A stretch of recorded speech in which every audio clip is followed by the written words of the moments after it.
الحمد لله وكفى وسلام على عباده الذين اصطفى أما بعد فأعوذ بالله من الشيطان الرجيم بسم الله الرحمن الرحيم وقال ربكم ادعوني أستجب لكم إن الذين يستكبرون عن عبادتي سيدخلون جهنم داخرين قال النبي صلى الله عليه وسلم الدعاء مخ العبادة أو كما قال عليه الصلاة والتسليم رب اشرح لي صدري ويسر لي أمري واحلل عقدة من لساني يفقهوا قولي سبحانك لا علم لنا إلا ما علمتنا إنك أنت العليم الحكيم إن الله وملائكته يصلون على النبي يا أيها الذين آمنوا صلوا عليه وسلموا تسليما اللهم صل على محمد عبدك ورسولك وصل على المؤمنين والمؤمنات والمسلمين والمسلمات صدق الله العظيم وصدق رسوله النبي الكريم ونحن على ذلك لمن الشاهدين والشاكرين والحمد لله رب العالمين۔ اللہ رب العزت کا بے حد کرم اور احسان ہے۔ اللہ تعالیٰ کی توفیقات شامل حال ہیں۔ اللہ رب العزت نے ہمیں اپنی اصلاح کی فکر کے ساتھ اور آخرت کی فکر کے ساتھ مل بیٹھنے کا یہ موقع عطا فرمایا اور اس سفر کی اس اجتماع کی یہ آج آخری نشست بھی ہے۔ اللہ تعالیٰ ہم سب کی اس حاضری کو، اس مل بیٹھنے کو، بات کے کرنے کو، بات کے سننے کو اللہ تعالیٰ اپنی بارگاہ میں قبول فرمائے، نفسانیت سے اللہ بچائے اور اپنی رضا کا قصد اللہ ہمیں ہمیشہ نصیب فرمائے۔ گزشتہ 2 دنوں میں رذائل اور فضائل پر بات چل رہی تھی۔ رذائل میں، برے اخلاق میں سب سے بڑا جو رذیلہ ہے وہ تکبر ہے، اور فضائل میں، اخلاق حسنہ میں جو سب سے بڑا خلق ہے وہ تواضع ہے، بندے کی عاجزی ہے، انکساری ہے، جو اللہ کو سب سے زیادہ پسند بھی ہے۔ اللہ سے دعا کرنی چاہیے کہ جو کچھ عرض کیا گیا اور جو سنا گیا اللہ اس پہ عمل کی توفیق عطا فرما دے۔ یہ سننا خالی سننا نہ ہو بلکہ سننے کے ساتھ گننا بھی ہو، اور گننا اسے کہتے ہیں کہ وہ چیز، وہ بات انسان کے عمل کے اندر آ جائے جب تو اس کے لیے فائدہ ہے۔ حالات حاضرہ کو اگر ہم دیکھتے ہیں تو ہمیں اس وقت مشکلات اور پریشانیاں ہر طرف نظر آتی ہیں۔ مہنگائی کا ایک ایسا عذاب ہے کہ اس سے کوئی بھی انکار نہیں کر سکتا کہ خلق خدا پریشان ہے۔ پھر اس مہنگائی کے عذاب کے ساتھ بے روزگاری دن بدن بڑھتی چلی جا رہی ہے۔ پھر اس کے علاوہ جو مشکلات ہیں، بیمار ہے تو اس کے لیے علاج کی مشکل ہے، بچوں کے لیے دوا داروں کی مشکل ہے۔ ایک ایسی مشکلات کے اندر انسان گھرا ہوا ہے کہ اس سے نکلے تو آخر اس نکلنے کا راستہ کیا ہے، کس طرح سے مشکلات سے نجات پائے، کس طرح سے مشکلات سے نکلے۔ دیکھا یہ جاتا ہے کہ جب آدمی مشکل میں گھرا ہوا ہوتا ہے تو اس مشکل کا وہ لوگوں سے تذکرہ تبصرہ کرتا ہے۔ آج لوگ مشکل کا رونا روتے ہوئے نظر آتے ہیں، لیکن اس مشکل کے حل کی طرف نہیں جاتے کہ اس مشکل کا حل کہاں پر ہے۔ ظاہر ہے کہ اس مشکل کا جو حل ہے وہ اللہ رب العزت سے رجوع کرنے کے اندر ہے۔ آج رجوع اللہ، جو کہ ہماری غذا ہونی چاہیے تھی، جو کہ ہمارا شغل ہونا چاہیے تھا، ہمارا ورد زباں ہونا چاہیے تھا، آج وہ رجوع اللہ نظر نہیں آتا۔ باتیں تو بہت نظر آتی ہیں، اور باوجود پریشانیوں کے پھر رجوع اللہ نہ ہو تو یہ انسان کی شامت اعمال ہے۔ آج کے زمانے کا انسان یہ چاہتا ہے کہ بس کسی سے اپنا تذکرہ تبصرہ کر کے مشکل کو بیان کر کے شاید کوئی انسان میری مشکل کو دور کر دے گا، میری پریشانی کو حل کر دے گا۔ تو یاد رکھیے کہ انسان کسی انسان کی مشکل کو دور نہیں کر سکتا۔ مشکل کو دور کرنے والی ذات، پریشانیوں سے نجات دلانے والی ذات اللہ رب العزت کی ہے۔ اور جب تک انسان اس در سے لو نہیں لگاتا، اس در کی طرف متوجہ نہیں ہوتا، اس وقت تک ان پریشانیوں اور مشکلات سے نکل بھی نہیں سکتا۔ اگر بہت زیادہ ہم کرتے ہیں تو بہت زیادہ یہ کیا کہ کچھ دعا کا اہتمام کر لیا، اور دعا کرنے کے بعد اس بات کے منتظر ہوئے کہ بس ابھی اس کی قبولیت شاید ظاہر ہو جائے، اور جو ہم نے مانگا ہے ویسا ہی ہو جائے اور وہی سب کچھ ہمیں مل جائے۔ اور جب وہ سب کچھ ہمیں نظر نہیں آتا تو پھر ہم دعا کرنا بھی چھوڑ دیتے ہیں کہ دعا کا کوئی فائدہ نہیں ہے، اور دعا تو ہماری قبول ہوتی نہیں، تو ہم دعا کرنا بھی چھوڑ دیتے ہیں۔ تو یہ ایک مصیبت پر اور مصیبت یہ ہوتی ہے کہ دعا کرنا بھی چھوڑ دیتے ہیں۔ حالانکہ حقیقت یہ ہے کہ دعا کا مقصد کیا ہے۔ پہلے دعا کے مقصد کو سمجھنا چاہیے کہ دعا کس لیے مانگی جاتی ہے اور اس کا مقصد کیا ہے۔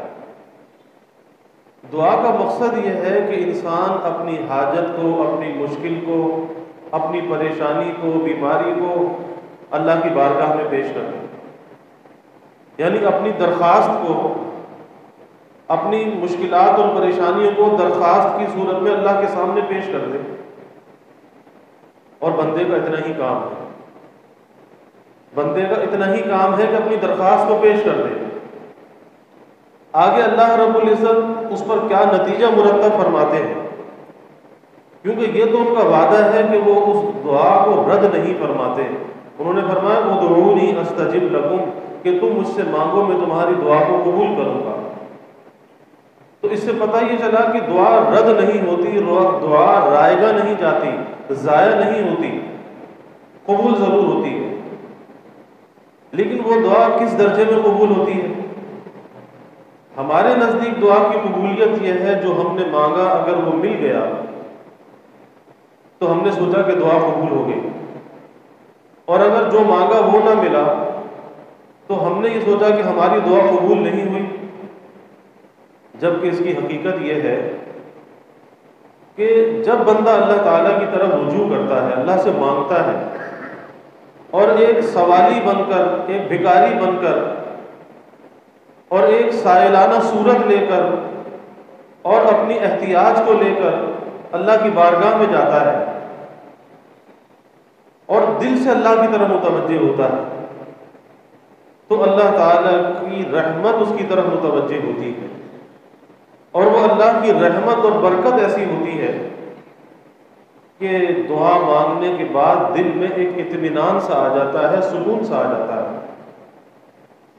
مجدد تھانوی رحمۃ اللہ علیہ فرمایا کرتے تھے کہ یہ جو دعا کے بعد اطمینان آ گیا، چین آ گیا، سکون آ گیا، یہی دعا کی قبولیت کا وہ درجہ ہے جس کا اللہ تعالیٰ کی طرف سے وعدہ ہے۔ باقی جو مانگا وہ مل جانا، اس میں اللہ تعالیٰ بندے کی مصلحت کو دیکھتا ہے، کیونکہ اللہ حاکم بھی ہے اور حکیم بھی ہے، اور اللہ کا کوئی فیصلہ حکمت سے خالی نہیں ہوتا۔ تو جس چیز کو مانگا تھا اس چیز میں اللہ بندے کی مصلحت کو دیکھتا ہے کہ اس نے کوئی مفید چیز مانگی ہے یا کوئی مضر چیز مانگی ہے. بندہ ہے اور ظاہر ہے کہ کوتاہ نظر بھی ہے، کبھی کسی ایسی چیز کا سوال کرتا ہے کہ جو اس کے لیے مفید نہیں ہوتی بلکہ مضر ہوتی ہے، تو اللہ اس مضر چیز سے اسے بچاتا ہے، جیسے ہم اپنے بچے کو، چھوٹے بچے کو مضر چیز سے بچاتے ہیں. کہ چھوٹا بچہ کوئی ایسی چیز کھانے کے لیے مانگے جو اس کے لیے نقصان دہ ہے، اور ماں کو پتا ہے، باپ کو پتا ہے کہ یہ اس کے لیے نقصان دہ ہے، باوجود اس کے کہ وہ بچہ ضد کرتا ہے، لیکن ماں باپ اسے وہ چیز نہیں دیتے، اس سے بہتر کوئی چیز دے دیتے ہیں. اس نے کہا کہ مجھے 10 روپے کی برف کی کلفی کھلا دو. باپ نے کہا یہ تو مضر ہے، اس کے لیے نقصان دہ ہے. اس نے 100 روپے اس کو دے دی. اب بچے کو وہ 100 روپے نظر نہیں آتے، وہ 10 روپے کی چیز، ایک معمولی چیز کے لیے ضد کرتا ہے کہ مجھے یہ مل جائے، اور اگر وہ نہیں ملتی وہ سمجھتا ہے کہ شاید میری درخواست قبول نہیں ہوئی. ارے بھائی درخواست تو بہت اعلیٰ درجے میں قبول ہو گئی کہ تجھے تو 100 روپے مل گئے، وہ تو 10 روپے کی چیز تھی. تو اسی طرح سے اللہ تعالیٰ اپنے بندے کی درخواست کو کبھی رد نہیں فرماتے، کیونکہ انہوں نے خود فرمایا ادعونی استجب لکم، کہ تم مجھ سے مانگو میں تمہاری دعا کو قبول کروں گا. اب وہ قبولیت کس درجے کے اندر ہوگی یہ اللہ کا فیصلہ ہے، اور اللہ کا جو بھی فیصلہ ہو اس پر انسان کو راضی رہنا چاہیے. اس میں پھر اپنی مرضی کو دخل نہیں دینا چاہیے کہ بس جیسا میں چاہوں ویسا ہو جائے، بلکہ پھر راضی برضا رہے. کس حد تک راضی رہے؟ کہ جو چیز مانگی تھی مل گئی جب بھی راضی رہے، اور اگر نہ ملے تو جب بھی راضی رہے. اور یہ سوچے، یہ تصور کرے کہ میں نے جو اللہ سے مانگا تھا میرے لیے وہ چیز مفید نہیں ہوگی جبھی تو اللہ نے نہیں دی. میں نے اپنے لیے کسی ایسی چیز کا سوال کیا جو نقصان دہ تھی، میرے اللہ نے مجھے بچا لیا، تو یہ بھی تو میرے اللہ کا فضل ہے. تو اللہ کے اس فضل پر ہماری نظر کیوں نہیں جاتی، اور ہم دعا سے کیوں بدگمان ہو جاتے ہیں، دعا کو کیوں چھوڑ دیتے ہیں؟ اکثر لوگ دوسروں سے دعا کراتے ہوئے نظر آتے ہیں کہ جی ہمارے لیے دعا کرو، ہماری فلاں مشکل ہے، فلاں پریشانی ہے. اور جب ان سے یہ کہا جائے کہ بھائی آپ بھی تو دعا کریں، کیونکہ جو صاحب غرض ہوتا ہے وہ مجنون ہوتا ہے، اور جو انسان غرض مند اور حاجت مند ہوتا ہے وہ اپنی حاجت کو جس طرح اللہ کے سامنے پیش کر سکتا ہے دوسرا اس طرح سے پیش نہیں کر سکتا. تو اس کی دعا کی قبولیت کی امید تو زیادہ ہے بنسبت اس کے کہ کوئی دوسرا دعا کرے. لیکن یہ اس لیے دعا سے مایوس ہو جاتا ہے کہ جی میری دعا تو قبول ہوتی نہیں، اور یہ مایوس ہو جاتا ہے. جبکہ حدیث شریف میں آتا ہے اللہ کے حبیب صلی اللہ علیہ وسلم نے فرمایا کہ اللہ تعالیٰ بندے کی ہر دعا کو قبول کرتا ہے سوائے اس کے کہ وہ کسی گناہ کی دعا نہ کرے. کسی گناہ کا سوال کرنے لگے تو وہ کیسے قبول ہوگا؟ یا وہ قطع رحمی کی دعا نہ کرے کہ کسی رشتے ناتوں کے توڑنے کی وہ دعا کرے تو اللہ یہ دعا قبول نہیں کرتا. یا وہ دعا کے اندر عجلت نہ کرے، جلد بازی نہ کرے، یعنی یہ کہے کہ میں تو دعا مانگتا ہوں. صحابہ نے سوال کیا کہ یہ عجلت کیا ہے، یہ جلد بازی کیا ہے؟ آپ نے فرمایا کہ دعا کرنے کے بعد وہ یہ کہے کہ میں تو دعا مانگتا ہوں اور میری دعا کی قبولیت ظاہر نہیں ہوتی، میری دعا قبول نہیں ہوتی، اور پھر وہ دعا مانگنا چھوڑ دے. اس لیے بھائی دعا مانگنا کبھی نہیں چھوڑنا چاہیے. اپنے معمولات زندگی کے اندر آج ہم نے ایک ایسی اپنی زندگی بنا رکھی ہے کہ جس میں اللہ سے مانگنے کا ہمارے پاس وقت نہیں ہے، باقی اور فضولیات کے لیے بہت وقت ہے. یہی وجہ ہے کہ جب ہم اللہ سے مانگتے نہیں، اس در پہ بیٹھتے نہیں، جھکتے نہیں، تو پھر زندگی ہماری پریشانیوں کے ساتھ گزرتی ہے. ہماری کشتی جو ہے وہ منجدھار میں پھنسی ہوئی ہے. اسے ساحل اور کنارہ کہاں پر ملے، اور اس کے اندر ایک تسکین اور اطمینان کیسے پیدا ہو؟ وہ تو جب ہی ہو کہ جب اللہ کی طرف رجوع ہو. یہ رجوع اللہ کیا ہے؟ یہی تو ساحل ہے کہ اس کے کنارے اگر اپنی کشتی کو لگا دیا تو زندگی کے اندر سکون اور اطمینان آ جائے گا، اور اگر نہیں لگایا تو زندگی بے چینی اور پریشانی کا نمونہ بنی رہے گی. اور آج یہ چیز نظر آتی ہے. آج ہماری زندگی میں جس چیز کی کمی ہے وہ ایک کمی یہ ہے کہ ہم خلوت کو اختیار نہیں کرتے، تنہائی کو اختیار نہیں کرتے. اور اگر خلوت ہمیں ملتی بھی ہے وہ ہماری خلوت پاکیزہ خلوت نہیں ہوتی، وہ اس سوشل میڈیا سے آلودہ خلوت ہوتی ہے. آپ دیکھ لیں کہ یہ موبائل کا فتنہ ایسا فتنہ ہے، یہ سوشل میڈیا کا فتنہ ایسا فتنہ ہے کہ اگر خلوت ملی تو وہ خلوت بھی پاکیزہ خلوت نہیں ہے، وہ خلوت آلودہ ہے. کس کے ذریعے سے؟ جس کے اندر آنکھیں بھی آلودہ ہیں، خیالات بھی پراگندہ ہیں، دل بھی نجس اور ناپاک ہو رہا ہے، اور ایسی چیزوں کو دیکھتے دیکھتے رات شب باسی ہو رہی ہے، رات گزر رہی ہے. آپ اندازہ لگائیے پھر یہ خلوت کس کام کی خلوت ہے؟ ایک ہمیں اپنی خلوت کا اہتمام کرنا چاہیے. تنہائی خلوت کس کے لیے؟ صرف اللہ کے لیے. وہ خلوت اور وہ تنہائی صرف اللہ کے لیے ہونی چاہیے کہ جس میں خلوت میں بیٹھ کر اللہ کا ذکر کریں، اللہ کو یاد کریں اور اللہ سے راز و نیاز کریں. اور یہ انسان کے لیے بہت ضروری ہے. آپ اندازہ لگائیے کہ رسول اللہ صلی اللہ علیہ وسلم سے کہا جا رہا ہے فَإِذَا فَرَغْتَ فَانْصَبْ وَإِلَىٰ رَبِّكَ فَارْغَب، کہ آپ صلی اللہ علیہ وسلم جو اللہ کے سب سے زیادہ محبوب اور سب سے زیادہ اللہ کی عبدیت کا حق ادا کرنے والے، اللہ کا ذکر کرنے والے، اللہ سے مناجات کرنے والے اور ہمہ وقت اللہ کے مشاہدے میں مستغرق رہنے والے، لیکن آپ سے یہ کہا جا رہا ہے کہ جب آپ اپنی ذمہ داریوں سے، فرائض منصبی سے فارغ ہو جائیں تو پھر آپ خلوت میں اللہ کی طرف رجوع کریں، خلوت کو اختیار کریں. تو جب آپ صلی اللہ علیہ وسلم سے یہ کہا جا رہا ہے کہ خلوت کو اختیار کریں تو ہمیں خلوت کی کتنی ضرورت ہے. لیکن آج ہم نے خلوت کو چھوڑ رکھا ہے. یہی وجہ ہے کہ زندگیوں کے اندر اطمینان اور چین نہیں آتا، زندگی بے کلی اور پریشانی کا نمونہ نظر آتی ہے. تو خلوت کو اختیار کیا جائے، اور وہ خلوت کو کس لیے اختیار کیا جائے؟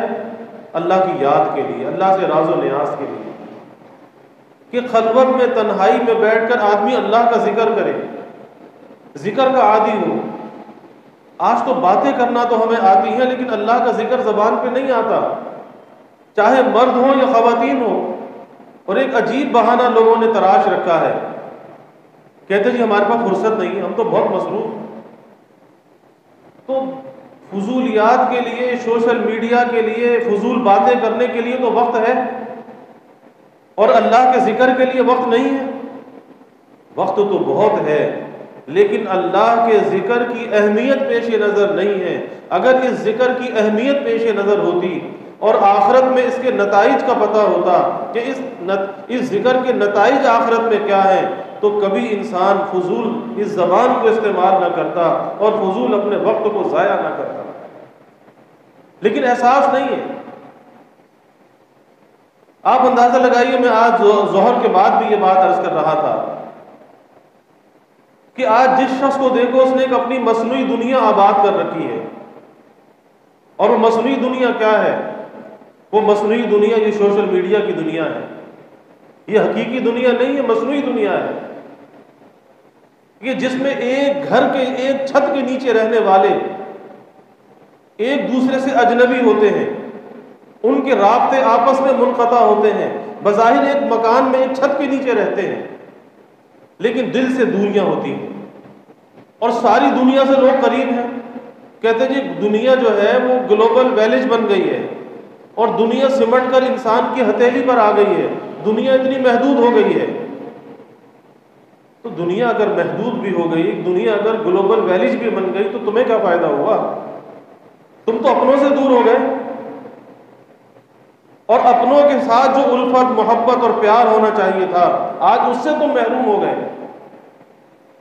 کہ شوہر بیوی ترسے کہ شوہر کا پیار اسے ملے، محبت ملے، لیکن اسے شوہر کا پیار اور محبت نہیں ملتا. اولاد اس بات کو ترسے کہ ماں باپ کی پیار اور محبت انہیں ملے، ماں باپ کی چاہتیں ملے، ماں باپ کی توجہ ملے، لیکن اولاد کو ماں باپ کی توجہ اور محبت نہیں ملتی. تو تربیت کیسے ہو؟ سدھار کس طرح سے آئے؟ ظاہر ہے کہ بگاڑ ہوگا. اور اس بگاڑ کے اثرات ہمارے معاشرے کے اندر نظر آ رہے ہیں۔ اس بگاڑ کی ابتدا کہاں سے ہوتی ہے؟ اس بگاڑ کی ابتدا بے حیائی سے ہوتی ہے، کہ سب سے پہلے انسان کے اندر سے حیا جاتی ہے، اور جب اس کے اندر سے وہ حیا جاتی ہے تو پھر اللہ کے حبیب صلی اللہ علیہ وسلم کا سچا ارشاد ہے، آپ نے فرمایا کہ جب حیا رخصت ہو جائے پھر انسان جو چاہے کر گزرے، پھر اس سے کچھ بھی بعید نہیں ہے۔ تو پہلی خرابی کہاں سے، آغاز کہاں سے؟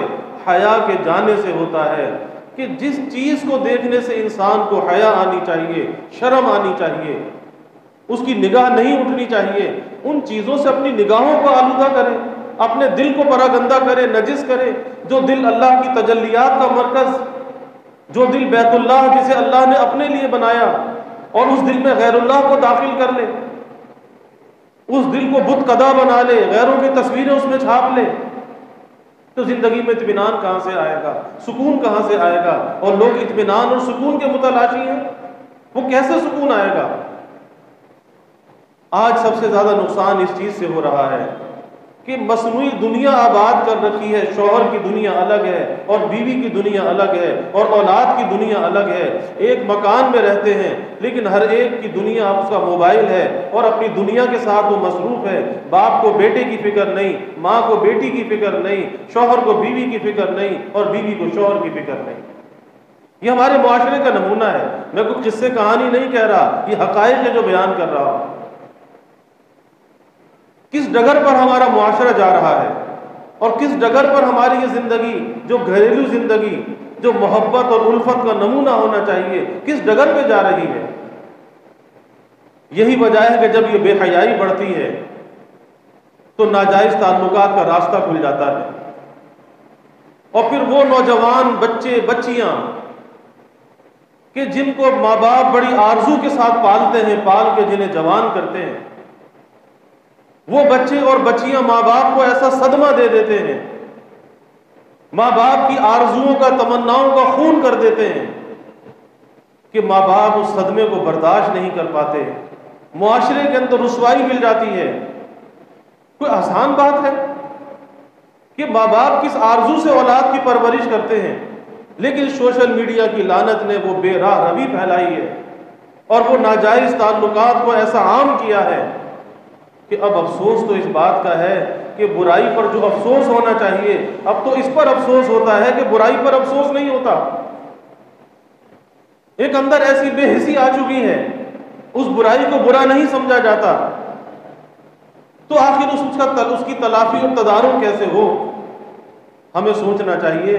ہمارا یہ مل بیٹھنا ایک فکر کے لیے ہے کہ آخر ہم اس بلا سے، اس مصیبت سے نجات کیسے پائیں۔ اور میں بار بار یہ بات عرض کرتا ہوں کہ یہ سوشل میڈیا یہ کوئی تفریح تباہ کی چیز نہیں ہے، یہ اس زمانے کا سب سے بڑا دجالی فتنہ ہے۔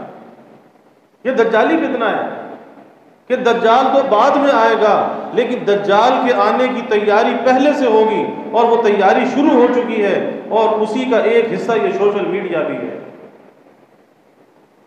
کہ جس کے ذریعے سے لوگوں کے ایمان کو ایسا کمزور کر دیا جائے، ان کی حیا کا جنازہ نکال دیا جائے، ان کی عفت اور پارسائی کو ختم کر دیا جائے، پاک دامنی کو تار تار کر دیا جائے کہ نام کا مسلمان تو ہو لیکن وہ کام کا مسلمان نہ رہے۔ آج اسی ڈگر پہ جو ہے ہم لوگ چل رہے ہیں۔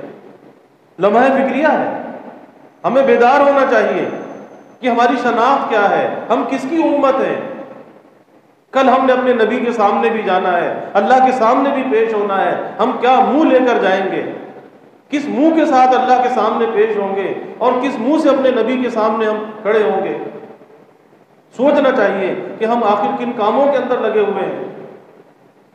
اور ماں باپ کی بھی غلطی ہے کہ چھوٹی چھوٹی عمر میں بچوں کو یہ موبائل فون دے دیتے ہیں۔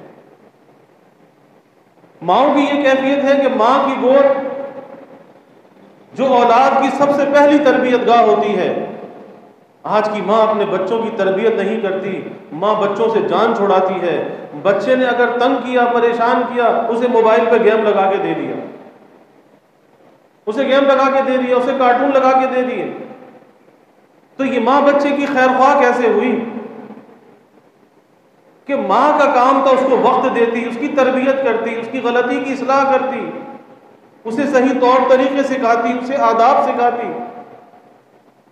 لیکن وہ ماں تو اپنے موبائل سے فارغ نہیں ہے، وہ کیسے بچے کی تربیت کرے گی؟ وہ کہتی ہے میرے پاس تو وقت نہیں ہے. اور پھر اس کا ایک نتیجہ یہ بھی ہے کہ جب ہم اپنی فطرت سے ہٹ رہے ہیں، فطرت کے تقاضوں کو پورا نہیں کر رہے، تو اس کی ایک بربادی اس صورت میں ظاہر ہوتی ہے کہ عدم برداشت بڑھتا چلا جا رہا ہے. ہمارے معاشرے میں عدم برداشت بڑھتا چلا جا رہا ہے کہ بیوی شوہر کو برداشت کرنے کے لیے آمادہ نہیں، اور شوہر بیوی کو برداشت کرنے کے لیے آمادہ نہیں. گھر جو ہے میدان جنگ بنا ہوا ہے، اور اولاد ماں باپ کو برداشت کرنے کے لیے آمادہ نہیں، اور ماں باپ اولاد کو برداشت کرنے کے لیے آمادہ نہیں. یہ تو بڑی پیار اور محبت کے رشتے ہیں، اور جس کے حقوق ایک دوسرے کے ساتھ وابستہ ہیں، وہاں یہ کیفیت آ چکی ہے عدم برداشت. کس وجہ سے؟ کہ انسان کو جب اس کی اصل غذا نہیں ملتی تو کیا بیمار تو ہوتا ہے نا. کوئی آدمی کھانا پینا چھوڑ دے جسمانی طور پہ تو کیا ہوگا؟ بیمار ہو جائے گا. تو جب جسم کو کھانا نہ ملے جسم بیمار ہو جاتا ہے، اور اگر روح کو کھانا نہ ملے تو روح بیمار ہو جاتی ہے. یہ دل بیمار ہو جاتا ہے، اور یہ دل کی بیماری کی علامت ہے. دل کی بیماری کی پہچان یہ ہے کہ انسان میں عدم برداشت آ جاتی ہے، غصہ اس کا قابو میں نہیں ہے. بس وہ چاہتا ہے کہ سب چیزوں کو آگ لگا دوں، توڑ پھوڑ کے پھینک دوں. اور ایسا گھروں میں ہو رہا ہے، گھروں میں ایسا ہو رہا ہے کہ جو گھر محبت اور الفت کا نمونہ ہونے چاہیے تھے، جو دنیا میں جنت کا نمونہ ہونا چاہیے تھے، وہاں پر جو ہے مار دھاڑ ہے، تباہی اور بربادی ہے. کس چیز سے آئی؟ اسی سوشل میڈیا کی لعنت سے آئی کہ جس نے عدم برداشت کے اندر مبتلا کر دیا کہ طبیعتوں کی برداشت ختم ہو گئی. ارے بھائی، برداشت تو اللہ کے ذکر سے آتی ہے. برداشت تو انسان نیک صحبتوں میں جا کے سیکھتا ہے، خلوتوں میں اللہ کو یاد کر کے سیکھتا ہے، اللہ کے سامنے رو کے سیکھتا ہے، اللہ سے راز و نیاز کر کے سیکھتا ہے. جب وہ سارے راستوں کو ہم نے چھوڑ دیا تو ظاہر ہے کہ یہی بربادی آنی تھی، اور وہ بربادی کھلی آنکھوں ہمیں نظر آ رہی ہے. اس لیے ہمیں اپنی ذمہ داریوں کو محسوس کرنا چاہیے. اور میں ہاتھ جوڑ کے یہ بات عرض کرتا ہوں، خواتین سے بھی کہتا ہوں کہ خدا را ہمیں اپنی نسلوں کا خیال کرنا چاہیے کہ ایسا نہ ہو کہ ہم دنیا سے چلے جائیں اور ہماری بعد کی نسلوں کے اندر پتہ چلا کہ دین اور اسلام بھی نہ رہے. ایسی مثالیں دنیا کے اندر موجود ہیں کہ بہت سے ایسے ملک موجود ہیں کہ جن کے گھروں میں آج قرآن مجید موجود ہے، لیکن وہ کہتے ہیں جی ہمارے بڑوں کے زمانے کی یہ کتاب رکھی، ہمیں نہیں پتا.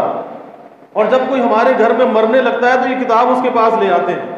بس اس کتاب کا اتنا کام ہے، انہیں اپنے دین ایمان کا کچھ پتہ نہیں. قرآن مجید ان کے گھر میں موجود ہے. آپ اندازہ لگائیے یہاں تک بربادی ہے. تو ہم اپنی نسلوں کے ایمان کی حفاظت کا کیا فکر کر رہے ہیں؟ بھائی ہمیں سوچنا چاہیے. یہ زندگی کو کھیل نہیں ہے، یہ زندگی کوئی کسی انٹرٹین کا نام نہیں ہے. یہ زندگی اللہ کی ایک امانت ہے. اللہ اس امانت کے بارے میں ہم سے سوال کرے گا. کبھی سوچنا چاہیے کہ جب اس امانت کے بارے میں سوال ہوگا تو اللہ کو ہم کیا جواب دیں گے. اور وہ وقت جب اللہ کے سامنے پیشی ہوگی، اس امانت کے بارے میں سوال ہوگا، وہ وقت زیادہ دور بھی نہیں ہے. کوئی سمجھے کہ پتہ نہیں قیامت کتنی دور ہے، تو جس کی آج موت واقع ہو گئی اس کا تو آج ہی حساب کتاب شروع ہو گیا. وہ کون سی قیامت کا انتظار کر رہا ہے؟ اس کی جزا سزا تو آج سے شروع ہو گئی. اس لیے ہمیں بیدار ہونا چاہیے. خواتین کو بھی اس بات کی فکر کرنی چاہیے کہ اپنے گھروں کے ماحول کے اندر جو ان کی ذمہ داری ہے اسے اپنی ذمہ داریوں کو پورا کریں. یہ نہیں کہ ایک ایسی دوڑ لگی ہوئی ہے، اچھے سے اچھا موبائل ہونا چاہیے، اچھے سے اچھا انٹرنیٹ کا کنیکشن ہونا چاہیے، اور اولاد اچھی نہیں ہونی چاہیے. ارے اس اولاد کی اگر اچھی تربیت کی تو یہ اولاد تمہارے لیے صدقہ جاریہ ہوگی. یہ موبائل یہ انٹرنیٹ تمہارے قبر میں کام نہیں آئے گا. ہاں نیک اولاد تمہارے کام آئے گی. وہ نیک اولاد صدقہ جاریہ ہوگی، اس کی ہر نیکی کا ثواب تمہیں وہاں پہ پہنچتا رہے گا. تو کیوں اس اولاد پہ محنت نہیں کی جاتی؟ ان چھوٹے چھوٹے بچوں کی تربیت کیوں نہیں کی جاتی؟ خدا را سوچئے۔ اور یہ جو بے حیائی پھیل رہی ہے کہ جس کی وجہ سے آج بچے بچیاں بے راہ روی کا شکار ہیں، ناجائز تعلقات کے اندر مبتلا ہیں، اس کا ایک عذاب ہے، اس کی ایک نحوست ہے کہ اللہ نہ کرے کہ یہ خاندانی سسٹم تباہ ہو جائے۔ یورپ میں تو تباہ ہو چکا، لیکن ہمارا معاشرہ بھی اسی ڈگر پہ جا رہا ہے اور ہمیں سازش کے تحت لے جایا جا رہا ہے کہ جہاں پہ یہ خاندانی نظام تباہ ہو جائے، رشتوں کی شناخت جہاں پہ ختم ہو جائے۔ آج یورپ میں جائیے، وہاں پہ کوئی رشتوں کی شناخت نہیں ہے، خاندانی نظام تباہ ہو چکا ہے۔ اللہ نہ کرے کہ ایسا ہو، لیکن فکر کرنی چاہیے۔ بات یہ چل رہی تھی کہ آج ہم جن مشکلات کا، مصائب کا، پریشانیوں کا شکار ہیں، تو بھائی اس کا جو حل ہے وہ رجوع اللہ کے اندر ہے، اور اللہ سے رجوع ہم نے چھوڑ دیا ہے، خلوتوں کو ہم نے چھوڑ دیا، جبکہ اس خلوت کا کتنا بڑا فائدہ۔ حدیث میں آتا ہے، اللہ کے حبیب صلی اللہ علیہ وسلم نے فرمایا کہ جو آدمی خلوت میں، تنہائی میں رویا، اس کی آنکھ سے اللہ کے ڈر اور خوف سے آنسو نکل آیا، اور وہ آنسو جسم کے جس حصے پہ لگ گیا، اللہ جسم کے اس حصے پر دوزخ کی آگ کو حرام کر دیتا ہے۔ اور جو تنہائی میں اللہ کے ڈر سے رویا، اس کی آنکھ میں آنسو آ گیا، اللہ اس آنسو کی اتنی قدر کرتا ہے کہ قیامت کے دن جب عرش کے سائے کے علاوہ کوئی سایہ نہیں ہوگا، اللہ اس تنہائی میں رونے والے کو اپنے عرش کے سائے میں جگہ دے۔ اللہ اس آنسو کی اتنی قدر کرتا ہے۔ آپ اندازہ لگائیے کہ آج مخلوق کے سامنے تو روتے ہیں، اللہ کے سامنے نہیں روتے۔ ارے اللہ سے راز و نیاز کرو، پھر دیکھو کہ مسائل اور مشکلات کیسے حل ہوتے ہیں۔ اللہ ہی حاجت روا ہے، اللہ ہی مشکل کشا ہے، اللہ ہی شافی مطلق ہے، وہی رزاق حقیقی ہے، وہی رزق دینے والا ہے۔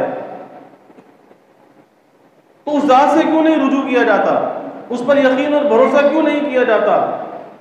اور جبکہ اللہ یہ کہتا ہے وَمَن يَتَوَكَّلْ عَلَى اللَّهِ فَهُوَ حَسْبُهُ، کہ جو مجھ پر بھروسہ کرتا ہے، یقین کرتا ہے، میں اس کے لیے کافی ہو جاتا ہوں۔ جب اللہ ہمیں یقین دلا رہا ہے کہ میں اس کے لیے کافی ہو جاتا ہوں، تو ہمیں یقین کیوں نہیں آتا؟ ارے ہمارے رب کا قول سچا ہے، ہمیں اپنے اللہ پر بھروسہ کرنا چاہیے۔ تو ہماری مسائل، ہماری مشکلات کا جو حل ہے بھائی، وہ رجوع اللہ کے اندر ہے، قطع نظر اس سے کہ ہم نے جو مانگا وہ ملا یا نہیں ملا۔ ہمارا کام تو مانگنا ہے، مانگے چلے جاؤ، مانگتے رہو، مانگتے رہو۔ خواجہ صاحب رحمۃ اللہ علیہ نے کچھ اشعار کہے، فرماتے ہیں کہ تو ہو کسی بھی حال میں، تو ہو کسی بھی حال میں، یہ اسی رجوع اللہ پر ہے، تو ہو کسی بھی حال میں مولا سے لو لگائے جا۔ جس حال میں بھی ہے، جہاں پر بھی ہے، بس مولا سے لو لگائے جا۔ تو ہو کسی بھی حال میں مولا سے لو لگائے جا، قدرت ذوالجلال میں کیا نہیں، قدرت ذوالجلال میں کیا نہیں، گڑ گڑائے جا۔ اللہ کے سامنے اپنی بات تو پہنچاتا رہے، گڑ گڑاتا رہے۔ اور حدیث شریف میں تو یہاں تک آتا ہے کہ اگر رونا نہ آئے تو رونے جیسی صورت ہی بنا لو، کہ یہ رونا اللہ کو پسند ہے، اور اگر رونا نہیں آ رہا تو رونے جیسی صورت بنا لو، وہ صورت، وہ نقالی بھی اللہ کو پسند آ جائے گی۔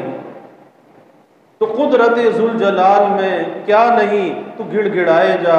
بیٹھے گا چین سے اگر، بیٹھے گا چین سے اگر، کام کے کیا رہیں گے پر، کہ پرندہ اگر اڑنا چھوڑ دے نا تو اس کے پر بیکار ہو جاتے ہیں، کام کے نہیں رہتے۔ تو اس پروں کو کارآمد بنانے کے لیے پرندے کو کیا چاہیے کہ اڑتا رہے، اور بندے کو کیا چاہیے اپنے اللہ سے رجوع کرتا رہے۔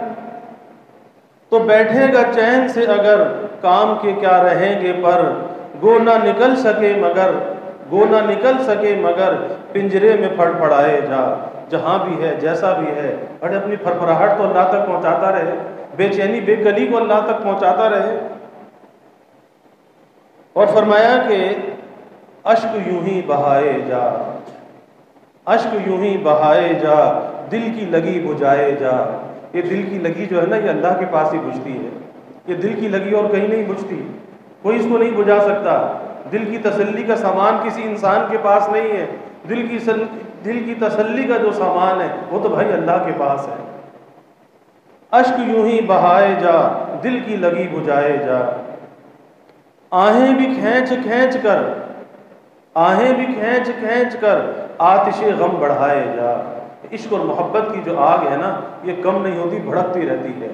جتنا اللہ سے مانگتا جاتا ہے پھر لگتا ہے کہ کم مانگا، اور مانگنا چاہیے، اور مانگنا چاہیے، اور رجوع کرنا چاہیے، تو وہ رجوع گھٹتا نہیں، وہ رجوع بڑھتا رہتا ہے، بڑھتا رہتا ہے۔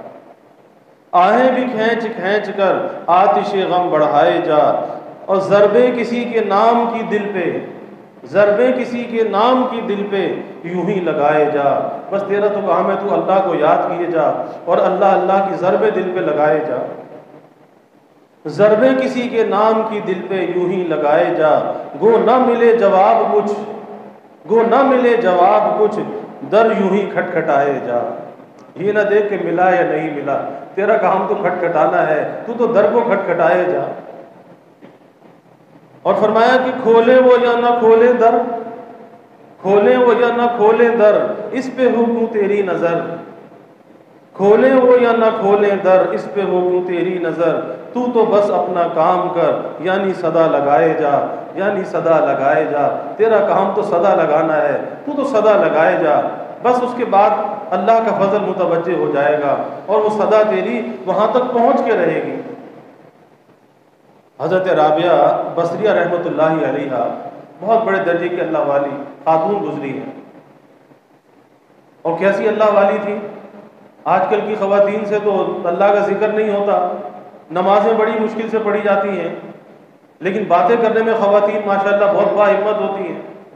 اور رابعہ بصریہ رحمۃ اللہ علیہا کی کیا کیفیت تھی کہ 1000 رکعت نفل روزانہ پڑھا کرتی تھی، 1000 رکعت نفل۔ اور جس دن بخار ہو جاتا تھا، بیمار ہو جاتی تھی، اس دن 200 رکعت زیادہ پڑھتی تھی، اور فرماتی تھی کہ آج میرے اللہ نے مجھے یاد کیا ہے، تو میرے اللہ نے جب مجھے یاد کیا ہے تو 200 رکعت زیادہ پڑھتی تھی۔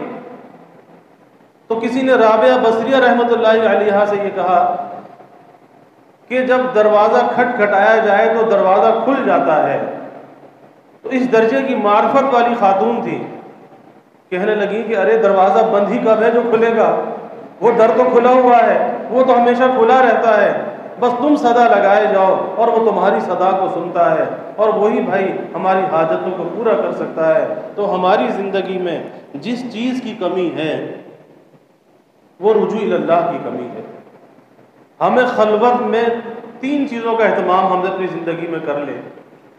ایک تو خلوت کا اہتمام کر لیں، اور اس خلوت میں ذکر اللہ کا اہتمام کریں، تنہائی میں بیٹھ کر، جب کوئی بھی نہ ہو، بس اللہ کو اللہ کے لیے یاد کریں۔ اور اگر کوئی زیادہ نہ کر سکے بھائی 10 منٹ کر لو، 15 منٹ کر لو، لیکن کوئی تنہائی کا وقت ضرور نکالو۔ اس تنہائی میں بیٹھ کر، اس خلوت میں بیٹھ کر 10 منٹ 15 منٹ اللہ کا ذکر کرو، لا الہ الا اللہ، اللہ اللہ اللہ، اپنے اللہ کو یاد کرو، اور پھر اس کے بعد اللہ سے مناجات کرو، اللہ سے دعائیں مانگو۔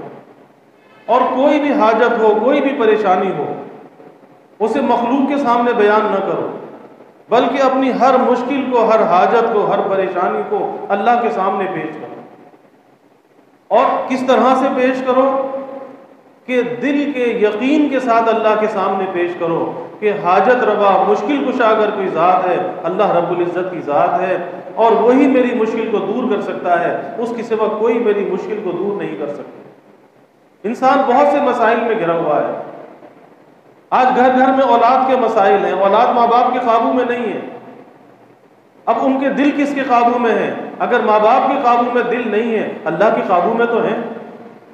تو ماں باپ اگر اپنی اولاد کے لیے دعا مانگیں، اللہ کے سامنے جھولیاں پھیلا دیں، اللہ کے سامنے دست دراز کر دیں، کیا اللہ خالی ہاتھ لوٹائے گا؟ ارے حدیث میں آتا ہے اللہ کو تو حیا آتی ہے اس بات سے کہ کوئی اللہ کے سامنے ہاتھ اٹھا کر مانگے، اللہ کو حیا آتی ہے ان ہاتھوں کو خالی لوٹا دے۔ تو اللہ کسی کے ہاتھوں کو خالی نہیں لوٹاتا۔ اس لیے خلوت میں، تنہائی میں بیٹھ کر اللہ سے مانگنے کی عادت ہونی چاہیے۔ مخلوق کے سامنے جو سوال کی ذلت ہے اس سے اپنے کو بچانا چاہیے۔ بس ایک در کے آگے ذلت اختیار کر لے، اور وہ در اللہ کا در ہے، اس ایک در کو پکڑ لے، اللہ سب دروں سے بے نیاز کر دیتا ہے۔ اور جو اس ایک در کو نہیں پکڑتا اس ایک در کا نہیں ہوتا، پھر وہ در در کی ٹھوکریں کھاتا ہے، پھر مخلوق کے آگے رسوا ہوتا ہے، مخلوق کے آگے ذلت اختیار کرتا ہے۔ اور یاد رکھیے کہ مخلوق کے آگے سوال کرنا یہ کوئی عزت کی بات نہیں ہے، ذلت کی بات ہے۔ اور اس ذلت سے بچنے کا راستہ کیا ہے؟ اس ذلت سے بچنے کا راستہ یہ ہے کہ اپنی ذلت کو، اپنی زاری کو، محتاجگی کو، اپنی احتیاج کو اللہ کے سامنے پیش کر دے، اللہ سب دروں سے بے نیاز کر دے گا۔ تو بھائی ہمیں اللہ سے مانگنا چاہیے۔ اور یہ زمانے کا جو فتنہ ہے، سوشل میڈیا کا فتنہ، جو آج ہمارے وقت کا سب سے بڑا ڈاکو ہے، اس سے سب سے بڑا وقت کا نقصان ہو رہا ہے، اور وقت ہماری زندگی کا قیمتی سرمایہ ہے جو اس لعنت کے اندر ضائع ہو رہا ہے۔ خدا را اس کو اپنی زندگی سے نکالیے، اس کو بند کیجئے، اپنے آپ کو بھی اللہ کی طرف متوجہ کیجئے اور اپنی اولادوں کی صحیح تربیت کیجئے۔ جب گھر کے اندر میاں بیوی اور بچے ہوں، پھر موبائل کا وہاں پہ کیا کام ہے؟ پھر تو بچوں کے ساتھ بیٹھیں، ان کے ساتھ ان کی خیالات کو سنیں، ان تک اپنی باتوں کو پہنچائیں، ان کے دل کی باتوں کو ان سے نکالیں۔ اگر ہم نے یہ کام نہ کیا اور ان کو پیار اور محبت نہ دیا، ان کی زندگی میں ایک ایسا خلا پیدا ہو جائے گا کہ جو پھر خلا کہیں باہر جا کر پورا کریں گے، اور وہ باہر جا کر جو یاریاں دوستیاں ہوں گی پھر وہ بربادی کا راستہ کھول دیں گے۔ ان کی زندگی میں یہ خلا نہ آنے دیجیے، اس خلا کو گھر کے اندر پر کیجیے، انہیں پیار، محبت اور وقت گھر کے اندر دیجیے۔ بچہ کبھی باہر دوستی نہیں کرے گا، کبھی وہ باہر نہیں جائے گا۔ جب ماں باپ گھر کے اندر اتنا بڑا خلا پیدا کر دیتے ہیں کہ اولاد کے لیے ان کے پاس وقت نہیں ہوتا، پھر وہ بچہ باہر جا کے دوستیاں تلاش کرتا ہے، اور وہ دوستیاں اس بچوں کو بے راہ روی کا شکار کر دیتی ہیں، بری عادات کا شکار کر دیتی ہیں۔ تو کیوں ان کے اندر یہ سپیس چھوڑا جائے اور کیوں انہیں اتنا خلا دیا جائے؟ گھر کے اندر انسان اپنے بچوں کی تربیت کر سکتا ہے۔ اللہ نے انسان کے اندر وہ صلاحیت رکھی ہے کہ سب سے زیادہ قیمتی چیز انسان کی اولاد ہوتی ہے۔ آج لوگ مال کو تو بہت سنبھالتے ہیں لیکن اولاد کو نہیں سنبھالتے، جو سب سے زیادہ سنبھالنے کی چیز ہے، جو سب سے زیادہ بنانے کی، تربیت کرنے کی چیز ہے۔ مکان تو بڑے خوبصورت بناتے ہیں، مکانوں کے اندر بڑی خوبصورت جو ہے وہ ڈیزائننگ کرتے ہیں، کہ انٹیریئر ڈیزائننگ جو ہے وہ ہم ایسی کرتے ہیں اور ویسی کرتے ہیں۔ تو کیا مکان اچھے ہونے چاہیے؟ مکان میں رہنے والے اچھے نہیں ہونے چاہیے؟ مکان میں رہنے والوں کی تربیت نہیں ہونی چاہیے؟ بچے اچھے انسان نہیں بننے چاہیے؟ اچھے مکان بنا کر کیا فارغ ہو گئے؟ سوچنا چاہیے کہ کمائی اصل کیا ہے۔ یہ اولاد ہماری کمائی ہے، یہ مکان، یہ مال، یہ جائیداد، یہ سب یہیں رہ جانے والے ہیں، یہ کسی کے کام آنے والے نہیں ہیں۔ اگر کام آئے گا، نیک عمل کام آئے گا، اور یہ نیک اولاد کام آئے گی جو دنیا میں ہم چھوڑ جائیں گے، اس کی نیکی کا ثواب ہمیں بعد مرنے کی بھی پہنچتا رہے گا۔ اللہ تعالی ہمیں اس کا فکر عطا فرمائے، اور اللہ ہمیں اپنی جانب رجوع ہونے والا بنائے، اور اللہ ان لعنتوں سے، سوشل میڈیا کی لعنتیں اور اس کی جو بربادیاں ہیں، یہ بے حیائی، آزادی، بے باکی، بے ادبی، عدم برداشت، اللہ اس کے مضر اثرات سے ہمارے گھروں کو پاک کر دے، اور اللہ ہمارے دلوں کو اپنی یاد سے آباد کرے، ہمارے گھروں کو اللہ اپنی یاد سے آباد کرے۔ وآخر دعوانا الحمدللہ رب العالمین۔ اب کچھ دیر ذکر کریں گے، انشاءاللہ اس کے بعد دعا ہوگی۔